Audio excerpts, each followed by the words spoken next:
Okay, so maybe you could just start by just telling us what you guys have been doing for the last 20 years. Just give us the basic background and get us up to speed. I go first. Yeah. So in 2008 is when I started this whole plant-based journey. Lost my dad to cancer, and exactly 10 weeks after he passed away, I was diagnosed. So that was really the 1-2 punch I needed to get my nutrition on track. And for a couple of years, I tried to figure out, what causes cancer? How do I not get it again? This is a very scary thing. So then in 2011, I started a company called STL Veg Girl, St. Louis Veg Girl, where I was doing classes in grocery stores and schools and doctors' offices and, all libraries, all the places. And got away from that a little bit, started a food delivery company, worked out of a commercial kitchen. So it did a lot of things during the years, trying to figure out this whole plant-based business. And I was also working in, I was working at an anesthesiology practice also. So that was like my day job. So I was doing this STL Veg Girl kind of thing on the side. And in 2014, I left my corporate job because STL Veg Girl was doing much better. And people here in St. Louis, Missouri were like, oh, what is this plant-based diet? I kind of get it now. So I was getting a little more business. Then in 2017, I had my Food for Life certification. I went through Cornell University for plant-based nutrition certificate. I went through Well Coaches for the health coaching. And I was doing a lot of classes, a lot of cooking classes. And I was starting to see some people who had reversed their type 2 diabetes, reversed their heart disease, their PSA levels went down. They were really starting to heal themselves just by putting more vegetables or plants on the end of their forks. But then I would see a few people who would just slide back and they would start adding in the foods that got them in trouble in the beginning. And then, of course, they were getting sick again, right? They were back on the meds. They were spending all the money on the meds. They were just not at a good place. So I was thinking about this one night, and I thought, I wonder why somebody specifically who does take control of their health, change their health outcomes, why would they then go back into eating those foods?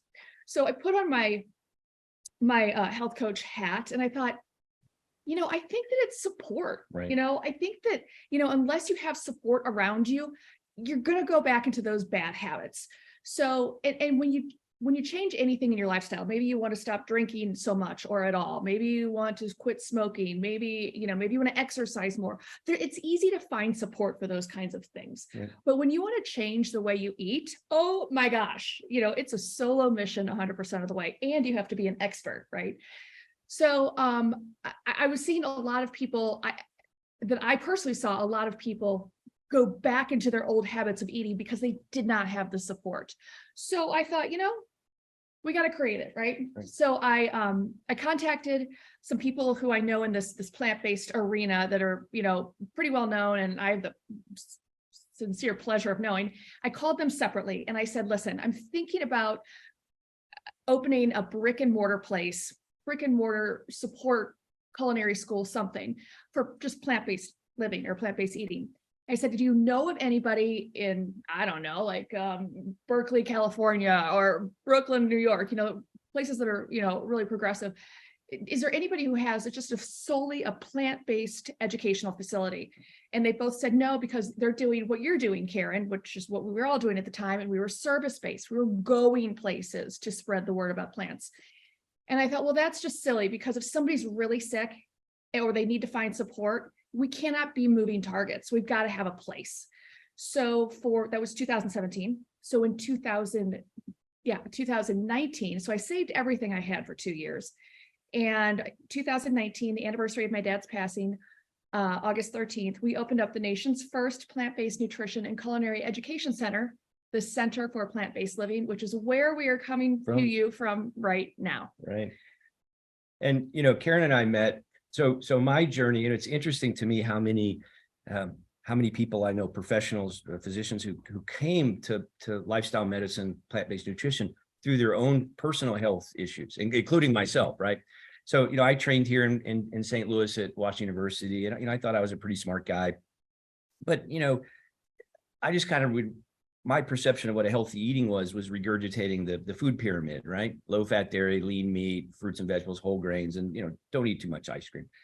And found out, unfortunately, in 2010, 2011, that you can't outrun a mediocre diet, because after a knee injury, I had to wait a few months to get surgery because I was really busy, and I started to gain weight, and then I didn't do the rehab after surgery, and I gained more weight. And next thing I know, I was a patient. I actually went into atrial fibrillation. And it turns out I had undiagnosed sleep apnea that came on because of the weight gain. And I finally went and saw my doctor, and my cholesterol's through the roof. I got borderline diabetes, I got borderline blood pressure. And, I'm seeing friends of mine that I trained with, world-class docs here in St. Louis. No one ever had a conversation about lifestyle. It was CPAP machine and antiarrhythmics and statins. And, I knew where I was headed because I was in my early 50s at the time. And, I was on the trajectory that almost every single one of my patients was on. And one day I was laying on the couch and I stumbled across Forks Over Knives, the documentary, and thought, wow, food is medicine. Who knew? So made a commitment that summer to go on to transition to a plant-based diet and rehab my knee. And probably 4 or 5 months later, I had lost 40, 50 pounds. My cholesterol dropped 100 points. My atrial fibrillation went away. The sleep apnea went away. I'd had lifelong allergies and asthma. That all went away. I could exercise again. And so, obviously, you realize pretty quickly if what's good for me is also good for my patients. So I really started to transition my practice to more of a plant-based lifestyle medicine, focusing on plant-based diets. And Caryn and I actually met at the very first plant-based nutrition conference in Naples, Florida. And it turns out we were both teaching plant-based cooking classes at the same cooking school and didn't know it, different nights. And so we started to collaborate doing classes. And when Caryn opened the Center for Plant-Based Living, she asked me to be her medical director. I actually relocated. I moved in the end of 2015 to Washington, D.C., where I now live. And I'm to serve as the medical director for the Barnard Medical Center, which is, I think Dr. Barnard spoke the first day of your conference. And it's a lifestyle medicine practice with a focus on plant-based nutrition primarily. And so, and once you have this knowledge as a physician, and once, you have as a chef, we can't unhave it, right? And we both feel it's so important to stand on the top of every mountain and share, what we've learned, so that we can help other people, regain, attain, and sustain their health. Great. Thank you. So I guess the question is, I've been interested in plant-based nutrition for a long time. We've had the Real Truth About Health. This is our 10th conference. And we've had a lot of great speakers, and I think it's really great. I'm very excited. I like all the wonderful speakers. They're really smart. They have great resumes. They're, went to great colleges, and I'm totally sold that this is a great way to go. But we're trying to be genuine here, and we're trying to be the real truth, not propaganda.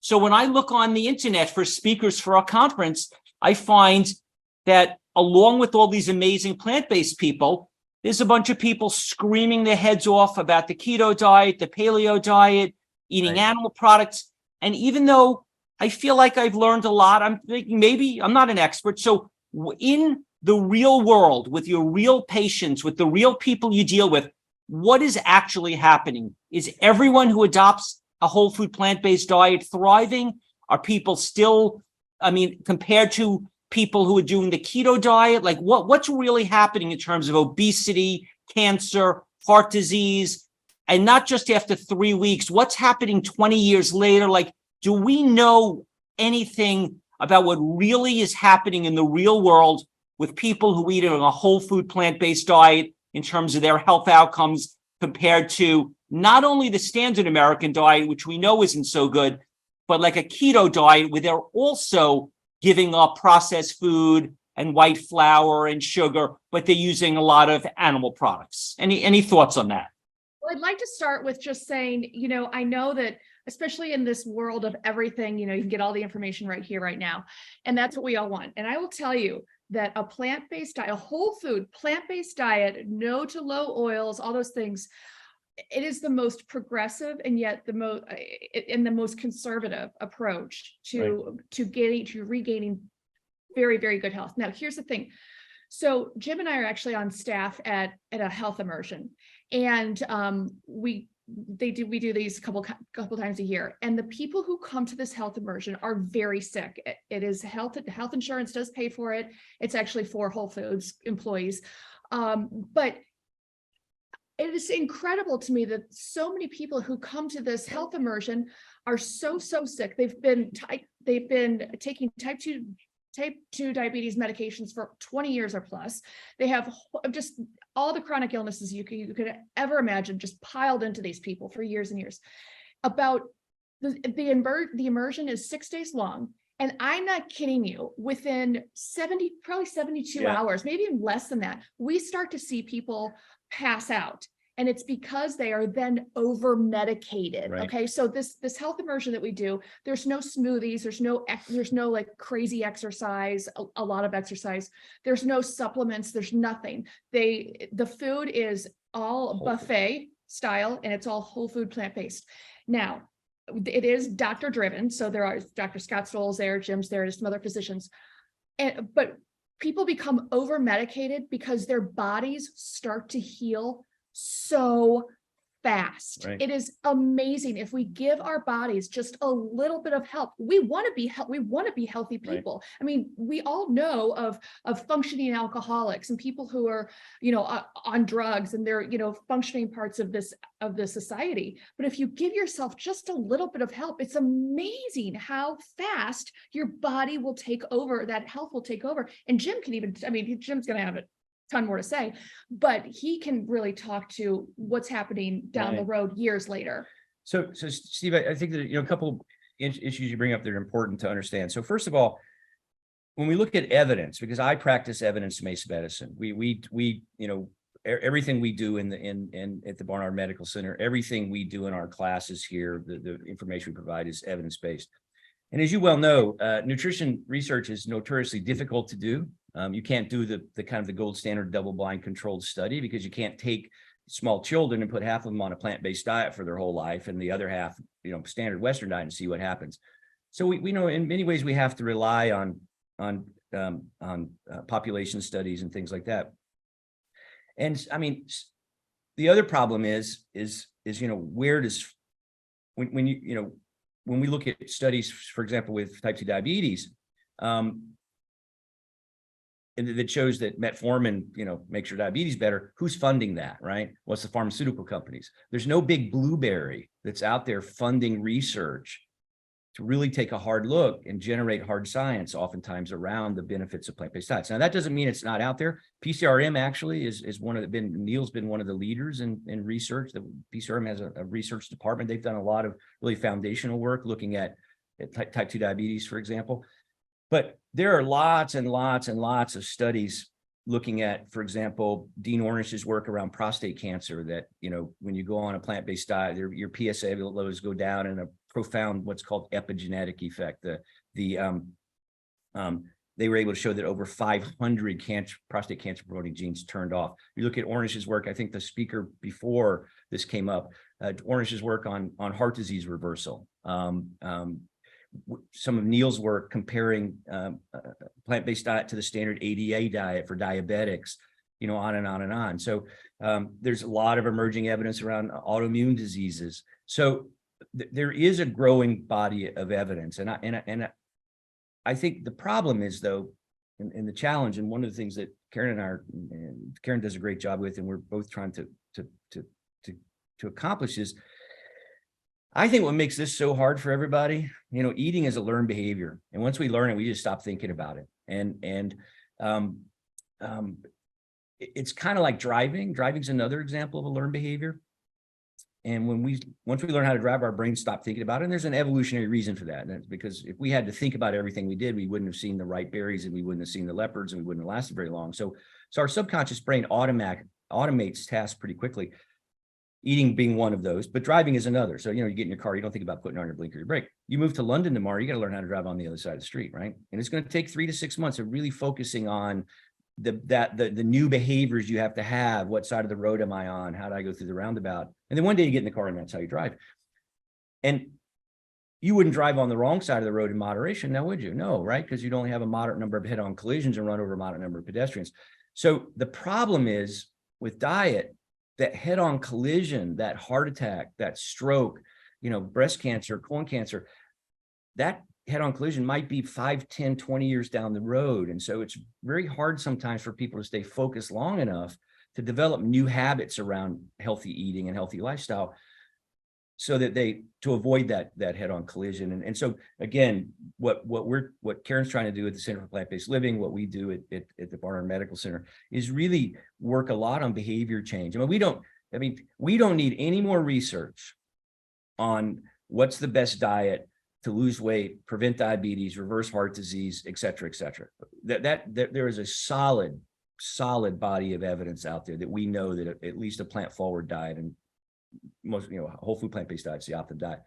What we need to focus on is behavior change. And I think, that's the biggest challenge, I think. But you did talk about keto, and I think that's a valid point, if you wouldn't mind addressing that, because there are so many people who do have good results with keto, right. but what else is happening? Right. So again, I think, we kind of live in this era of immediate gratification. And the other thing is we practice oftentimes what I call health reductionism. We treat people's weight different than we treat their blood pressure, different than we treat their heart disease, different than we treat their cancer risk, different than we treat their, their blood sugars, their diabetes. And so, for example, if you're trying to lower your blood sugar and you go on a keto diet, yes, your blood sugars get better and you'll lose weight.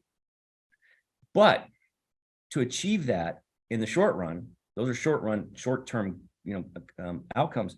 To achieve that, though, the high fat, the high protein diets, and there's, again, study after study after study has shown that when people go on a keto diet, they have these short-term benefits. Their sugars improve, they lose weight, but their cancer risk goes through the roof. I've seen people's cholesterol go from 200 to 300 total cholesterol on a keto diet because there's so much fat. The only way, to get ketotic, and and the way when patients come in about the sugar, the diabetes, I think most doctors don't really understand what diabetes is really, and type 2 diabetes. And the analogy I use is a kitchen sink model, right? So imagine you came into your kitchen this morning and the drain was clogged and you left the water on and there's water overflowing onto the floor, right? So how do you fix that? You get out a mop, maybe 2 mops, maybe 3 mops, you get the water up. Well, guess what? When you come back later today or tomorrow, you get to get the mops back out because you haven't fixed the problem. Because the problem is not the water on the floor. The problem is the clogged drain and you left the water on. Well, that's exactly how most doctors are trained to treat type 2 diabetes, right? We got our metformin mop and then our Januvia mop, then our insulin mop. We mop the sugar up, we put them away, but then we got to get them back out. So what's clogging the drain in type 2 diabetes? It's actually fat deposited in the muscle and liver cells. The processed sugar, processed grains, edibles, that alcohol, things like that, that drives the need for insulin. That's the water. So so that's why, by the way, a high fiber, low fat, plant-based diet has been shown to reverse type 2 diabetes. A keto diet, if you really think about it, what a keto diet does, it only takes care of half of that problem. It turns off the water. But in fact, there's research that suggests that insulin resistance will actually get worse. So when you come off a keto diet, your insulin resistance is worse than when you started because you've just clogged the drain more because of all the fat intake. So assuming that someone says, okay, I'm going to eat a whole food plant-based diet, I'm totally committed to it. Now, I've heard a lot of plant-based doctors say low fat. They've been very clear. No oil, or I think they've said no oil, and I think they've said low fat. However, I've heard Dr. Furman said that he's worked with long-term vegans, and some of them have ended up with dementia. And I think that he's saying that you should have either EPA, DHA, or he's saying to have some fats. I might be saying this wrong, but I guess the concern is that if you don't eat fat, are we going to end up with the problem with dementia of some type? Right. So, the way I frame this intellectually and again, evidence-based is, is really to step back and ask the simple question: as human beings, what did we evolve to eat? What's the optimum diet for human health? And arguably, it's the same diet our ancestors followed for tens of thousands of years. Now, you mentioned paleo earlier. There's no such thing as a paleo diet, right? It was highly variable depending on season of the year, what time, geography, where you live. But there were certainly ancestral dietary patterns. And our ancestors, despite what many people perceive in temperate climates, I'm not talking about the Inuits in the subarctic, they were not hunter-gatherers. They were gatherer-hunters, right? It was much easier to gather food off the ground than to hunt down animals. But what do we gather? Well, it was primarily unrefined plants, roots and stems and leaves and seeds and fruits and nuts and vegetables and berries, legumes.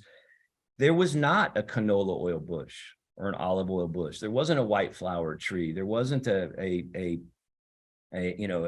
Dr. Pepper nut. So just like, in your car, you wouldn't put diesel gas in your car in moderation if expected to run right. All of these highly processed sugars and highly processed oils and artificial sweeteners are all, they weren't in our ancestral diet, and it's like putting diesel gas in your car. We did not have access to dairy products other than our mother's milk. There's several lines of evidence around that. We had to domesticate other mammals to even get access to their milk. That didn't occur till 8,000 years ago. Seems like a long time, but a blink of an eye if you look at the millions of years or so that human species has been on the planet. Now, we did eat meat, but it wasn't very much, probably 20-25% of our calories. Those animals were wild animals, which were very low fat, very lean. There wasn't much fat in the wild animals that our ancestors ate. But I think you could also argue that our ancestors had a survival advantage to having concentrated animal fat and protein to get big and strong, get away from a leopard and find a mate before they died of some infectious disease when they were 30. So they never had to worry about, if I overconsume animal foods or these processed foods, am I going to get diabetes or have a heart attack or whatever, because they were already dead, right? Again, from infectious disease. And we've unmasked these chronic conditions. And then you step back and you think about the implications of how we raise food today on the environment. I think you can make a very strong argument that a whole food plant-based diet is the optimum diet for human health, planetary health, et cetera. So if you look at the macronutrient ratios of a whole food plant-based diet, 75% unrefined carbs, 15% protein, and about 10% fat. That matches, at the best we know, to what our best estimates of what an ancestral diet was. So that equals about 35 grams of fat a day. And so, again, now you do need omega-3, you do need some omega-3 fatty acids, but you can get those if you're eating a well-balanced whole food plant-based diet, things like Seaweed. Walnuts and hemp seed and flax seed and all that. And I do have some patients, especially if they're having a hard time cutting out oil, I will put them on an algae-based omega-3. But what's interesting, if you really look at the dementia literature, the things that prevent dementia are things like blueberries and antioxidants and not smoking and exercise and such. So I think there's a lot more evidence to suggest that a whole food plant-based diet is the best way to prevent dementia than as a cause. So I'm sorry, you want to say something, Caryn? I was just going to say that, it's just because we're not using refined oils, doesn't mean it's a fat-free diet. We absolutely, to your point, Right. We absolutely need fat. We just don't need this copious amounts of fat that we right. hear from marketers, really. Right. And So you mentioned oil, a tablespoon of oil has like 10, 12, 14 grams of fat in it. So that's half of the fat we need for the day. And, you're not just putting a table, you're coating that pan and you're it's in the salad dressing, it's in all this processed food we eat. So the problem is most people get way too much fat, which is inflammatory and heart disease, cholesterol, on and on. So if someone follows a whole food plant-based diet with no oil, minimal salt, no sugar, do they achieve their optimal weight and blood sugar, or is it not enough? Is that it? In what percent of the time should we expect to have a blood sugar under 100 and a good weight on a whole food, low fat, plant-based diet? No, well, I'm not sugar free. I use a little bit of maple syrup and date paste. Right. So there's varying things, but I don't know how. Well, so it's interesting. So we do talk a lot about diet, but there's really four kind of legs to the stool here, right? We have to be truly well, right? To achieve the goals you talked about, normalize your blood sugar, lose weight, reverse your heart disease, get rid of the diabetes. We have to achieve wellness, if you will, in three separate but highly connected domains. And then we need to limit our exposures to environmental toxins. And that's primarily tobacco and alcohol, although I think there is increasing concern about pesticides and herbicides and heavy metals and hormones and antibiotics in our food.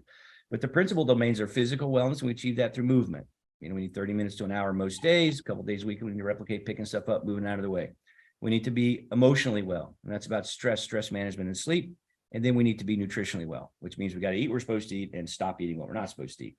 The other thing I think we overlook is how connected they are. You can't truly be emotionally well without regular physical activity. In fact, the more stress you have, the more activity you need. And the reason is your brain can't tell the difference between worrying about COVID and seeing leopards. So we get the same stress response. So what happens when we create that mismatch? Well, now all of a sudden the adrenaline, makes our blood pressure go up and we get anxious, so we can't sleep because our mind's racing around worrying about stuff. So we don't recover from the stress, which just makes it worse.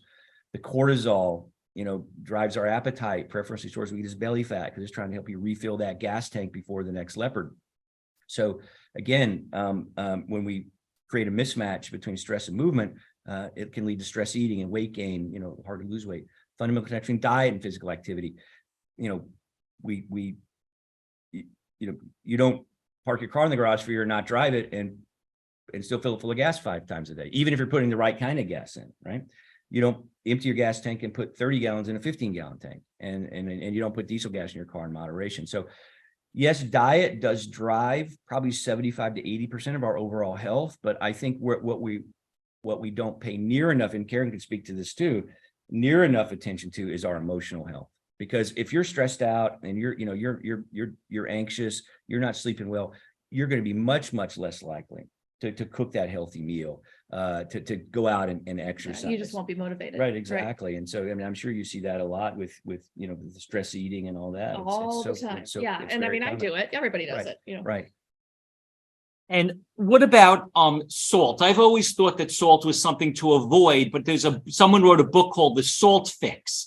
And I know someone who tells me, no, you need water of salt. It holds the water. What is your thought about salt? Well, so just take this from a culinary standpoint. I salt my food while I am cooking. It has a very real scientific actually place in the kitchen. It really does help the flavors or the food bloom, if you will, really develops the flavors. You're not tasting salt, you're tasting the real food. So I will salt a little bit during the cooking process. I do not do it at the end. Right. And we're talking, if I'm making a big pot of soup or chili or whatever I'm making, I usually batch cook. I'm putting a little pinch in there and it's, you're getting 12 servings out of this or whatever. So, and literally like a little pinch, because a little bit goes a long way. I do not use it at the end because I just spent all this time and money on this food for myself and my family, or, for a class here. I don't want you just to taste salt. I want you to taste the real flavors. So that's why I don't end with salt. I just cook with it. Right. And we need so you are right. We do need salt, and probably around 1,500 milligrams a day of sodium is about right for most people. The problem is, average American gets 3,000 to 4,000 milligrams a day, and it's mainly from packaged food, and packaged food and restaurant food. So we get a tremendous, we take in way too much salt. And as you probably know, salt is actually inflammatory, excess salt. So excess salt can create inflammation. It can raise our blood pressure. And as far as salt and blood pressure, one thing people may not realize that's just as important for blood pressure as sodium, it's actually potassium. So it's really, what you really are shooting for is a ratio of 3-to-1 potassium to sodium. So you're looking for about 4,500 milligrams of potassium to about 1,500 milligrams of sodium. And if you can maintain that ratio, then that mitigates some of the effect of the excess salt. And interestingly enough, when we talk about where do you find potassium? Potassium. Most people bananas. Right. So bananas have about 400 milligrams per banana. So you have to eat 10, 12 bananas a day to get all that potassium. Beet greens. Yep. Beets and beet greens. 1,300 milligrams a cup. Potatoes, 1,000 milligrams a cup. White sweet potatoes, 1,000 milligrams a cup. Spinach. So again, it's these green leafy vegetables and such are the best sources of potassium. There's a woman named Sally Norton who just wrote a book that just came out called Toxic Superfoods: How Oxalate Overload is Making You Sick and How to Get Better. She says that beans and quinoa and whole grains are gut irritating foods. And the people who support the book are people that seem to promote paleo, keto diets. So the question is, are there any health risks? I don't know. She wrote this book. Stephen Gundry wrote that book about lectins. Are you finding in the real world in your research that there are any health risks from eating plant-based foods such as beans, whole grains, quinoa and green vegetables? Could it be bad for our kidneys? Is she correct? Well, what should we think of this? Well, I will give her this. Yeah, there's a huge health risk if you're going to eat uncooked beans and uncooked quinoa, because you're not going to worry about a tummy ache. You're going to have to go find a dentist. Yeah, right. That's where the oxalates sit. They sit in the uncooked beans and the uncooked grains. And the uncooked greens too. Right, So here's the thing: when you cook the beans and you cook the grains, you are cooking off those harmful oxalates, and any of the oxalates that are left in there are actually helpful for your gut. Right. So that's same with the lecithins, by the way. So the lecithins, the phytates, which is what Gundry talks about. Yeah. So don't worry when you cook them, right. And so, if you back up and you look at the blue zones, right? So people don't know what the blue zones are. So Dan Buettner went around and they found societies, cultures, societies that had exceptional longevity. So it was like Okinawa, centenarians. Okinawa, Ikara in Greece, Sardinia in Italy, the Nicoya Peninsula in Costa Rica, and then Loma Linda, California. And interestingly enough, I'll come back to why Loma Linda is on the list. But if you do a Venn diagram of what they have in common, and these are some of the longest lived, healthiest people on the planet. What's their main source of protein? Well, it's legumes, right? So if legumes were somehow anti-nutrient and did bad things for you, I don't think the longest lived people in the world would be using that as their primary source of protein. Now, and the reason, by the way, people, you can kind of get the other places. Why in the world would Loma Linda, California be on that list? Well, it turns out Loma Linda, California has one of the largest per capita population of Seventh-day Adventists. And Seventh-day Adventists, as part of their religious practice, follow a plant-based diet, right? Now, that all being said, there are some people that need to be careful about oxalates. And those are people that form kidney stones. Oxalate kidney stones are the most common kind of kidney stones. Mm-hmm. And if you're eating a lot, and I have seen patients who were putting a pound of raw spinach in a smoothie every morning and got kidney stones from it. But as Caryn said, when you cook the spinach, right, steam it or boil it, right. That reduces the oxalate between 50 and 80%, right? So it's just not something you have to worry about, and staying hydrated and all that. So there is a very specific population of people that have to be a little bit careful with oxalates, but for the most of the population, it's just not something to worry about. Or raw greens like kale and broccoli a risk to eating if you eat them raw? Spinach, kale, broccoli, and dandelion. They're all going to be different amount of are we still on oxalates? Is that yes? Yeah. So they're all going to have different varying amounts of oxalates. So that's why I always tell people to rotate your greens. Right. Every time you go to the grocery store, buy a different green. Right. So and mix it up too, right? So some in a salad and then cook some of it. Right. Yeah, exactly. Yeah. It is interesting. This question about cooked versus raw in general comes up all the time, mm-hmm. and it's interesting because there's a number of vegetables. Tomatoes, for example, and carrots and mushrooms and asparagus and cabbage, where actually when you cook them, the nutritional value goes up actually. For example, tomatoes have lycopene, which has been shown to reduce the risk for prostate cancer and breast cancer and such as that. If you cook tomatoes for 2 minutes, the lycopene content goes up 50%. Yeah. You cook it for 30 minutes, it goes up 164%. But then the vitamin C right. goes so down. So you do lose a little bit on the other side of that. When we cook vegetables, especially some of the water soluble vegetables, you will decrease like vitamin C. So again, the idea is to cook a tomato sauce, but also have a salad that has some raw tomatoes on it. So it's just about, again, mixing it up and eat what you like. Yeah, exactly. Yeah.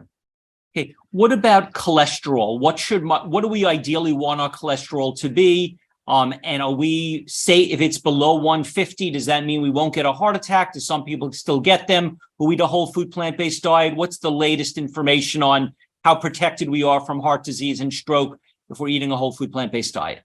Well, first of all, you can't you can't immediately at least unwind whatever lifestyle you had before. So I went plant-based when I was in my early 50s. And I did not have a healthy diet beforehand. I ate a lot of smoked meat and barbecue and, on and on. And so do I have a little plaque? I probably do. I've never tested it. But when I went plant-based, my total cholesterol dropped from 265 to 150, and my LDL dropped from 165 to 54 in 3 or 4 months. So, I really do think the optimum cholesterol numbers are probably are lower than what you see, with American Heart Association. So probably that 150 and then in the 50-60 range for LDL. That's hard to get to. But again, you look at Orange's data, there is evidence, even people that have some plaque, that you can reverse that. Now, cholesterol is not the only risk factor for heart disease. So there's a lot of other risk factors. And so again, smoking and lack of physical activity and chronic inflammatory diseases. And so there's some other diabetes. So there's a lot of other things. It's a pretty complex disease, but by just again, when you go on a very high fiber, very low fat, whole food, plant-based diet, and you exercise, I mean, that's good. That's your best shot of minimizing your risk for heart disease. Does it take it to zero? I don't think anyone, I don't think there's any lifestyle that can guarantee a zero risk, but certainly you can get it down, below 5%, Sure. So. And I will say that there's a lot of people who come into the shop. We just call this place the shop because calling it the Center for Plant-Based Living every single time is maddening. It's way too long of a name for a business. Yeah.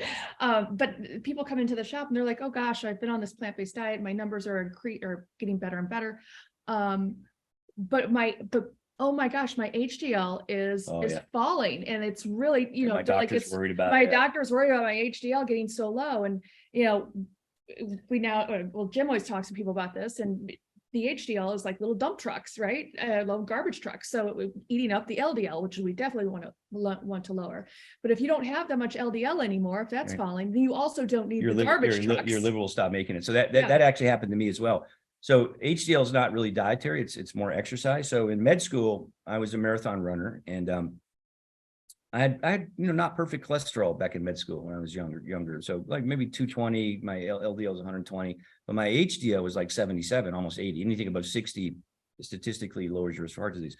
And now we fast forward. I'm 64. I'm probably more active now. I did an Ironman triathlon to celebrate my 60th birthday, which is 2.4 miles swim, 112 mile bike, and run a marathon. So I'm exercising probably more now than I did in med school. But my cholesterol is 150, but my HDL is only 38. And you talked to Dr. Esselstyn, he had the same phenomenon. And there's been some studies. You look at population data from the Tarahumara Indians. They were featured in the book Born to Run. So they're in the Sierra Madre and mountains in northern Mexico. They eat a plant-based diet, but for fun, they have a game where they kick a leather ball between villages and compete. And the villages are like 50, 60 miles apart, right? So these are like the ultimate ultra endurance runners. They all have low HDL. And what about coconut oil? Is that something that you try to include or not include in your diet? Absolutely not. No, Right. No coconut oil. It's actually the highest saturated fat Right. oil that people are using. Go ahead and use it on your skin. Fine. Right. That's wonderful, but please do not eat it. I don't use any oils when I'm cooking, making salad dressings, none of that kind of stuff. Right. So no, coconut oil is a pretty big danger if you're eating it. Yeah. It's interesting, some of the data around, say, for example, olive oil, showing a reduced risk for heart disease. If you really look closely, like the Leon Heart study, you have to ask yourself the question, compared to what, right? So yes, olive oil in your diet will lower your risk for heart disease compared to butter, right? There have not been any really good studies looking at olive oil versus a whole food plant-based diet. And I think a way to kind of think about this is when I talk to patients, is to think about how, and in a minute, Caryn, by the way, she's going to explain how to do an oil-free saute. It's really pretty straightforward. But if you think about, we should think about our calories and our nutrition like we think about our money, right? So if you have 100, and so when we invest our money, we're looking for a positive return on investment, a positive ROI, right? Well, that's how we should think about those calories, because every calorie you put in your mouth is either an investment in your health future or it's not. So if you have 100 calories to invest in your health right this minute, and you can invest it in coconut oil or olive oil because you heard that was healthy, or you can invest it in boneless, skinless chicken breast or salmon because you heard that was healthy, or you can invest it in beans and broccoli. What does the nutritional ROI of each of those look like, right? 100 calories of oil, we already talked about it. It's a little bit less than a tablespoon. And what do you get back for those calories besides fat? Well, not much, right? There's no fiber, there's no protein, there's a few polyphenols in olive oil, antioxidant, but not very many. There's no potassium to lower your blood pressure, on and on and on. So in fact, edible oils, pick a oil, olive oil, avocado oil, coconut oil, safflower, it doesn't matter, right? Are the worst return on your investment nutritionally, 4,000 calories a pound, roughly. And again, think about how much space that's going to take up in your stomach. You're not going to feel full, certainly. What about 100 calories of chicken breast or salmon? Well, it's about an ounce. Again, think about how much that takes up in your stomach. And what do you get back from that besides protein and fat? Well, not much, because those animals have already used all the good stuff. They've used the fiber. They've used most of the vitamins and nutrients to run their own machinery. They've concentrated what's left into protein and fat, which we then consume. And again, historically, there was probably a survival advantage to having access to that. But because we are no longer stuffed for calories, we have the luxury of skipping the middleman. What about 100 calories of beans or broccoli? Well, that's like 12 ounces of broccoli. You're going to be full. And what else do you get? You're getting protein. You're getting fiber. You're getting a whole list of cancer-fighting phytonutrients and antioxidants. And so again, if you frame diet through the lens of a nutritional ROI, I think you can make a pretty strong argument that you don't need oil. So right. share with how you navigate oil-free cooking. Yeah, and I will say, when we talk to people, we just did a cooking demo here in St. Louis this morning for a physicians group. Why are you adding oil to a pan anyway, right? You're doing that so that the vegetables or whatever you're putting in there first slide around. But really, the real reason you're doing that is so that you can get on your phone and check your Instagram. You can go, let the dog out, yell at the kids, fold the laundry, right? Because we have to do about 5 things at once to feel like we're getting something done. So but getting back to it, we're adding oil to a pan because, hold please, because we do not want things to burn. We want them to slide around, okay? So I want to know how many people, and this is certainly how I used to, I would just go all the oil on the pan, right? And so we just said a tablespoon of olive oil or any oil is about 124, 126 calories, 14 grams of fat, and 0 fiber, right? So so knowing that if you're going to add oil to this pan, maybe you're going to add, 3-4 tablespoons of oil, do the math. You're at 400 or 500 calories before you have even added any ingredients to your pan, right? So you're already in the hole by several hundred calories and lots of fat, more than you need for the day. So what I'd like to do is heat up a pan very, very, very, very hot. Now, what's happening here is on your pan or your saucepan or whatever you're using, the molecules on the surface of this pan start to vibrate very, very fast as the heat goes up. And what we want to do is have all those molecules on the surface of the pan come to the highest heat where they are all vibrating at the same time, creating really a nonstick surface. Now, yes, this is a nonstick pan. They're out there. You can use them or not. It doesn't matter. This works on any kind of cookware. It even works on cast iron. So you want to get your pan to the highest heat so that all of those molecules are vibrating at the very same time. Now, how do you test that? You want to make sure that you have a little bit of water or vegetable broth off to the side. And when this is still on that heating element over the flame or whatever, if a little bit of water, just a drizzle bit of water, starts to roll around on the surface of your pan like a ball of mercury, then you know that you have essentially a nonstick cooking surface.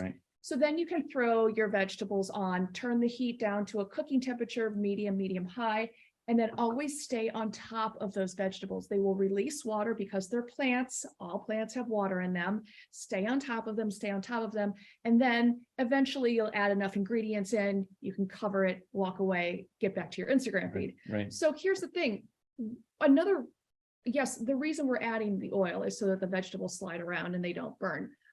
But also you're creating a buffer between that pan and the food. You're creating also a buffer between your taste buds and the food. So you think that you can taste your food, try not using any oil, and you will just relish in the fact that you really are a good cook. So I tell it to my students all the time. We go over this it's called dry saute all the time. And people email me, they call me, they text me, they're like, oh my gosh, I really didn't know what I was missing. Yeah, Because sure. You have that buffer Right. of oil, that's coats your tongue. slickness, Yeah. and you don't really taste the food until you stop using it. And you'll be demoing, we're going to do a live cooking demo on Tuesday, I think. And you'll be demoing an oil-free saute. And also if you want to, you have a video on your website, right? Right. We have a membership and all that stuff is in there. Yeah, But yeah. so we will be doing the dry saute on Tuesday. Yep. Okay. Now, what about coconut products? Coconut yogurt, coconut milk. Are these in the same category as coconut oil, or are they different? So again, the coconut milk, I do use some coconut milk in a bisque and such. But it's not really refined. Coconut milk, you just open up a coconut and you get the water out, and then you press the and then the coconut milk, you take the meat of the coconut and you just press it. So it's minimally processed, really. Coconut milk itself is fine, I think. It does have a little bit higher fat, but I don't. I use a little bit. Use a little bit, yeah. Okay. For those of us who want to avoid hip fractures, osteoporosis, bone fractures, do you have any guidance on what many of us who are over 50, many of us over 60 can do, who want to absolutely do anything we can to avoid bone fractures and have good bones? Yeah. So the risk factors for osteoporosis, so the cause of that, so the cause of weak bones and increased risk for fractures is a condition called osteoporosis, where we actually get thinning of the bones. And so you fall and instead of bruising your hip or bruising your, spraining your wrist, they break, or you can sometimes have spontaneous fractures in the spine, which can be quite painful. So the risk factors are not enough calcium in the diet, not enough vitamin D. Now, vitamin D is really not a vitamin. We call it a vitamin. It acts more like a hormone, and we need vitamin D to help us absorb the calcium from our diet. Vitamin D doesn't come from food. There's very, very few sources of natural vitamin D. Some mushrooms get irradiated, which raises vitamin D, and then milk. A lot of milk products have vitamin D added. Milk actually vitamin D comes from the sun. We don't get out in the sun as much as we used to, and especially even here in St. Louis or even in DC in the wintertime, if you're out in the sun, the energy from the sun is not enough to create the vitamin D in our skin. So it's not uncommon to see vitamin D deficiency. So you do need to be sure you've got plenty of vitamin D on board, either through sunshine or supplement. We also know regular weight-bearing physical activity is very important. And also, don't smoke, excess alcohol intake. Those are other risk factors. Now, it's interesting about calcium. A lot of doctors just recommend, you need to take these calcium pills, right? Because someone in the higher risk age group, we probably need 1,000, maybe 1,200 milligrams of calcium a day. There is some evidence, particularly in women, that taking calcium pills as a supplement may actually increase your risk for coronary artery calcification. It's not great data, but there is some data there. And the thing is, again, when you're taking the calcium from a pill as opposed to some food, and Caryn's going to talk about some, great sources of calcium here in just a second. When we get our calcium from a pill, think about the package that calcium's coming in. When it comes in a pill, what else are we getting? Well, nothing, right? What about when we get our calcium from dark leafy greens? Right. What else are we getting besides the calcium? When we're getting fiber, cancer-fighting phytonutrients. So it is easy to get, with some diligence on your part and learning about some of these high calcium foods, it's easy to get plenty of calcium in your diet. Yeah, So yeah, absolutely. green leafy vegetables. And really remember what calcium is. It's a mineral found in the ground, right? Right. That's exactly right. So that's why it's going to be in the plant. Right. And that's right. So, milk, people have talked about, get milk. Well, where did the calcium in the milk come from? Well, it came from the grass, the cow ate. And so collard greens, for example, a cup of collard greens has more calcium than a cup of milk. Probably one of the best sources of calcium is actually tofu. Oh, yeah. So tofu is just curdled soy milk. So you curdle soy milk and you scrape the curds off, and you press it in a block, and that's tofu. I mean, so sometimes you go to a Chinese restaurant, you'll see bean curds on the menu. That's just tofu. The curdling agent historically was calcium silicate, which is gypsum, but most modern tofu is still made using a calcium-based calcium-based curdling agent, and some of that calcium stays in solution. So tofu is another great source of calcium. Sesame seeds have a lot of calcium. So it's not hard to do with just being diligent. But the other thing, I don't recommend vitamin D supplements routinely. There is some controversy about this. But I usually check it once a year, and if it's normal a couple of times, I don't check it anymore. But I check it on my patients, and I mean, what I do personally, I can tell you what I do. I take calcium. I take vitamin D seasonally, because in the summer and spring, summer, fall, I'm out running and biking, hiking. So, but starting on October 1st through on May 1st, I'll take 2,000 IU of D3. That's not going to get you in trouble. So is walking always good for our bones, or could it ever be increase the risk? No, walking is the best thing. That's the simplest thing you can do. So it's interesting about physical activity, right? As human beings, we evolved to be physically active but it wasn't physical activity through most of human history wasn't something we decided to do. It's something we had to do, right? If we didn't hunt and gather food, if we didn't run away from fight leopards, we didn't last very long. And in the modern world, because we no longer have to perform physical activity to survive, we've got Uber Eats and Instacart and restaurants and grocery stores, and now we're running and fighting emotionally instead of physically. For many people, physical activity has devolved into what we now consider exercise, right? And we've come to view it as a discrete event. I have to put on special clothes, go to a special place, do a special thing. It starts and it stops. And we have a tendency, many of us, to do that or not do anything, not recognizing that it's really about physical activity, leading a physically active lifestyle, which is how you're going to improve your, guarantee you have strong bones. It's going to, lower your risk for heart disease, diabetes. And it's even been shown that 5 to 10 minute blocks of activity that are accumulated through the day are just as effective as, say, 30 minutes continuous. So walking is great. Go for a hike in the woods. There is some evidence that walking in nature has a greater benefit than walking on concrete. And there's been some studies where they took the same group of people and looked at things like blood pressure and stress and cholesterol and things like that, and compared the same amount of exercise on concrete versus out in the woods. And when you exercise in the woods, there's a greater benefit across the board. There's a lot of theories why this. It's a Japanese concept called forest bathing. And one of the theories, which is really fascinating to me, is that the plants are actually creating pheromones, hormones, and chemicals they're putting out into the air called phytocides, which we breathe in. And that it's these phytocides that we're exposed to out in nature. So walking, again, the reason walking is important as we age, we start to lose muscle mass. It's a concept of sarcopenia. We lose muscle mass. Our balance may not be so good. And so again, by doing some weight bearing exercise, doing some light weightlifting, maintaining that muscle mass, maintaining your balance, not in addition to building strong bones, that's going to decrease your risk for falling, right? So there's two sides to this too. And so regular physical activity is probably one of the most important things you can do. Are there any nutritional supplements that you recommend everyone takes? Most of us should take? I think probably just B12. Yeah. And I know that, a lot of people used to think that a B12 supplement was just necessary for people who didn't eat animal products, but I see it across the board, and especially over 50 too. 50 and over, add it to your panel. Yeah. Your annual So panel. so it's interesting. There's some misconceptions about B12. B12 doesn't actually come from meat. It comes from bacteria that live in and on the meat, and these bacteria ultimately come from the soil. And what's interesting, the way most meat is raised today. So when you take an animal, a cow that's finished in a confined feeding lot, they're not getting the bacteria from the dirt either. Almost all the commercial meat today has to be supplemented with B12 because they're not getting it from a natural source.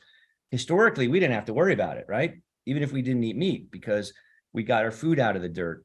We played in the dirt. We drank water that had bacteria in it. All is good. Well, you fast forward to the modern world. we put so many pesticides and herbicides on our food. We have to scrub the dirt off. We polluted the water, so we have to chlorinate to kill the bacteria. So we've lost that natural source of B12, which is these bacteria from the dirt. So I usually recommend, there's again a little bit of controversy about the right dose. I recommend 500 micrograms a day. It doesn't matter. I've never seen anybody be too high or too low on 500 micrograms a day. There's also two forms of B12. There's methylcobalamin and cyanocobalamin. Some people are worried about the cyanocobalamin creates a little bit of cyanide. But again, I think Dr. Greger recommends the cyanocobalamin because it's more shelf stable. I get mine auto delivered by Amazon every 30 days. So, it's not sitting around on the shelf. And so I don't even know which one I take. The other, we talked a little about vitamin D already. We talked a little about the omega-3s. There are some patients who have chronic inflammatory disease. I will recommend an algae-based omega-3. I also recommend it for some athletes because it's anti-inflammatory. There is one more nutrient of concern that I don't think we talk enough about, and it doesn't have to do with being plant-based necessarily. It has to do with salt, which we talked about earlier, and that's iodine. So we need iodine for healthy thyroid function, and we need it to convert the thyroid hormone in our tissue to its kind of active form. And once again, we didn't used to have to worry about it because there's plenty of iodine in the dirt, right? And it got into our food. And so, but we've been farming the same dirt for a really, really long time, and so the soil has become depleted of iodine. And the government started to recognize this in the 1920s actually, and started to subsidize the salt companies to iodinize salt. And so Morton's table salt, for example, has iodine in it. Now, you can use table salt to get your iodine, but the problem is that it's 150 micrograms is the dose. You need about that's the equivalent of about 3/4 of a teaspoon of salt, which is also that 1,500 milligrams we talked about today. And as Caryn pointed out earlier, if you're using salt, finishing salts when you're cooking in a culinary standpoint, table salt is so fine grained, it just doesn't work very well. So and most of the bigger grain salt, sea salt, kosher salt, and such, is not iodinized. So just be sure. What I do is I take a kelp supplement. You can get it from seaweed. You can get it from nori, seaweed. I take a kelp supplement personally that it just has, and you're just looking for 150 micrograms of iodine. That's pretty much it, though. I just eat a lot of veggie sushi. Yeah, right. That's the other way to do it. Hey, if anyone in the audience would like to ask a question, please raise your hand and I'll call on you. Continuing on. So assume someone is eating a whole food plant-based diet. They've got their quinoa, they got their chickpeas, they got vegetables. You're telling them not to add oil. You're saying don't necessarily add sugar or salt. How are you going to make this taste good for someone that needs some flavor? What do you do? What do you go do from here? You open up that spice drawer, of course. All of the spices. I mean, I will say, and my students really make fun of me because I use this all the time.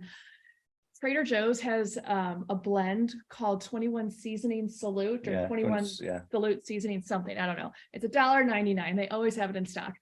And it's sodium free actually. And it has 21, different herbs in it. And it is fantastic. I will put it in my pasta. I'll put it in my burger mixes, my black bean burger mixes. I'll put it in my salad dressings. It is fantastic, but it really is. I mean, the spice of life, there it is. It's you just open up your spice drawer. I also use a fair number of condiments. But you really want to watch, to your point, the sugar and the salt also. Right. Nutritional yeast is something that we plant-based people love so much. It's a deactivated yeast. It's usually in flakes, but it's also ground. And I tell people it's deactivated yeast. Do not put it in your baked goods. Right. You'll be very disappointed. But it has a nice cheesy, nutty flavor. So if you are making like a cashew based or a white bean based cheese, queso, something, it really just is fantastic. Or if you just want to add it to a salad dressing just to give it a little bit of cheesiness. But there's so much out there to make food, real food, by the way, is what I like to call it. Very, very tasty. But these real foods taste really great on their own as well. I mean, sometimes they don't need any help. Right. And it's interesting. I have to say when I went plant-based, I discovered a lot of spices I didn't even know existed, right? Yeah. Or I used in moderation. And you know, the thing about spices, there is a tremendous amount of health benefit for most of the spices in the spice drawer. Well, You for know, turmeric. Yeah, my turmeric, gosh. turmeric, for example. Turmeric, the active ingredient in turmeric is curcumin. Curcumin is highly, highly anti-inflammatory. There's actually been studies done comparing turmeric to non-steroidal anti-inflammatory. So those are drugs like Motrin, ibuprofen, you know, which all have a lot of side effects that can raise your blood pressure and irritate your stomach. For people with osteoarthritis, turmeric was just as effective as an anti-inflammatory as these non-steroidals. Turmeric has also been shown to help prevent cancer. It's got pretty profound anti-cancer properties. And what's interesting about turmeric is, what's the secret about turmeric, right? You got, if you mix it with if you combine it with black pepper. So, right, your body help your body out when you can. It becomes highly absorbable Right, if you added about a little 40 bit of black pepper. About 40% more. Yeah. But things like cinnamon, you know, has been shown to help lower blood sugar. And I mean, the list goes on. Garlic, for example, that whole class of the Allicin vegetables, garlic, leeks, ramps, green onions, you know, onion, highly, highly, highly anti-inflammatory. And so, you know, the beauty of it is when we use this, when we get to spice up our lives, if you will, we're also spicing up our health because they have really profound health benefits. Okay. Mona, would you like to ask a question, and where are you from? Yes, I'm from Savannah, Georgia, and you touched on the vitamin B12 supplementation. My question is for Dr. Loomis, and this is just out of my curiosity. If I'm doing a spirulina powder in a green smoothie every day, can I omit the B12 supplement, as this already has B12 in it? Yeah, if I'm not mistaken, there's not a ton of B12 in spirulina. So nutritional yeast also has B12, by the way. But the problem is, the problem with dietary B12 and spirulina and nutritional yeast, it's not very much of it is absorbed, right? So only about 5%. And you really don't know how much is in there. Right. And so, yeah, in spirulina, you know, it's not really regulated. There's no one testing spirulina batch to batch to see how much B12. So even if you're using nutritional yeast or you're using spirulina, I do think you probably do need a little bit of extra B12. Okay, thank you. If someone's listening to this and they say, why should I listen to anything these people are saying? I'm just going to go get Ozempic. It's this new diabetes drug, and I could lose weight that way. It's much, much easier. What's wrong with that? Well, there's a lot of things wrong with that. Besides being $1,200. Besides being $1,200 a month, and insurance probably isn't going to cover it. So first of all, you know, Ozempic works a couple different ways. It suppresses your appetite. That's the main thing it does. It was developed as a diabetes drug, and it helps our pancreas, you know, process insulin more efficiently. But it also suppresses appetite, and it makes you nauseated. So that's one reason you may not eat as much. But there's evidence that so first of all, once you stop taking the Ozempic, the weight will come back, right? Because your appetites come back. So it's something that right now, if you look at their literature, they say you need to be on it the rest of your life. Now, what kind of a marketing gig is that, right? I mean, to say, you know, here's this drug is going to cost $1,200 a month, and God, by the way, you're going to have to take it for the rest of your life. And once again, we don't know. There's no long-term studies on Ozempic, right? We don't know what happens when you suppress these hormones for 20 years, what's going to happen, you know, what the long-term effect of that is.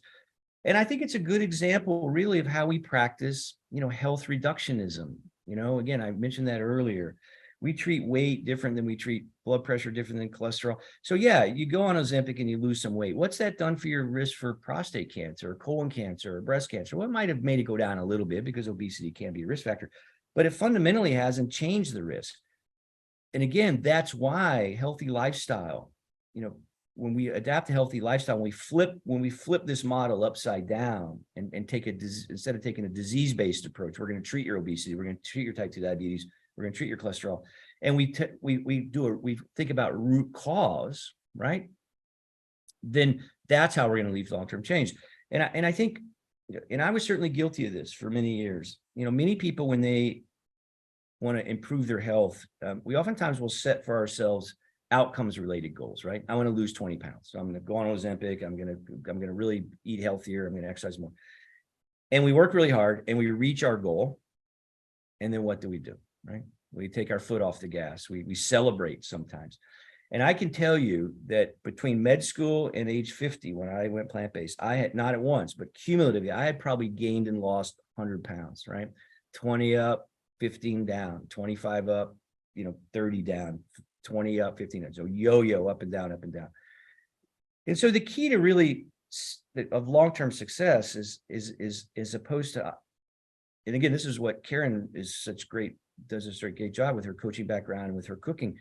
So instead of thinking about the outcome, focus on the process, right? And what I mean by that is, instead of worrying about what the scale weighs in the morning, think about, what am I going to make for dinner today? What time am I going to go to sleep tonight? How am I going to deal with the next stressful situation? How much am I going to move today? And so, and that's sometimes easier said than done. And again, I think that is, that's one thing that Caryn does such a great job here at the Center for Plant-Based Living, is giving people the tools to those process related tools around what to eat, how to navigate social situations, how to navigate time constraints or budgetary constraints, because those are the kind of things that need to be addressed in the process to really achieve long-term success beyond taking pills.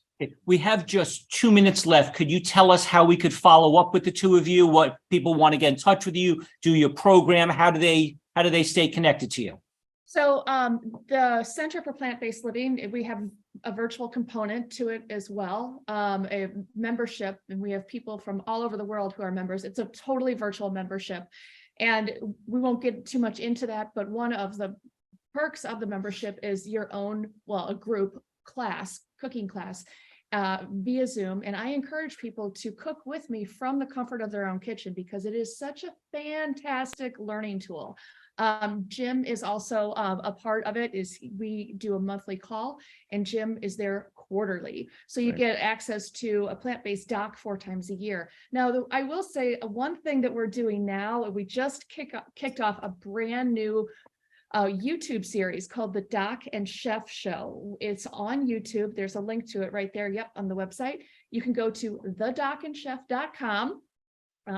There we go. Our latest episode. Yeah. So if you watch the episode, you'll see why I'm doing that.